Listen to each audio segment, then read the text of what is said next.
Hello everyone, চলে এলাম নতুন একটা রেসিপি নিয়ে। আজকে বানাবো ফ্রাইড রাইস। তো প্রথমে দিয়ে দিলাম তেল, তারপরে দিয়ে দিলাম অল্প পরিমাণে ঘি, সাথে দিয়েছি গাজর কুচি। তারপর গাজরটা ভালোভাবে ভেজে নিতে হবে।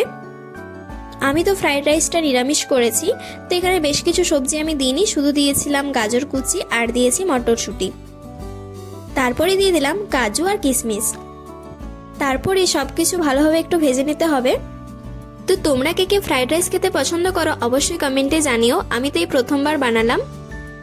তারপর এদিকে জল গরম হয়ে এলে চালটা আগে থেকে ভিজিয়ে রেখেছিলাম সেই চালটা দিয়ে দিলাম।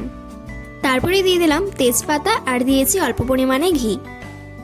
তো এই ফ্রাইড রাইসের রেসিপিটা আমি দুটো পার্টে শেয়ার করেছি, অবশ্যই পরের পার্টটা দেখো, তাহলে রেসিপিটা ভালোভাবে বুঝতে পারবে।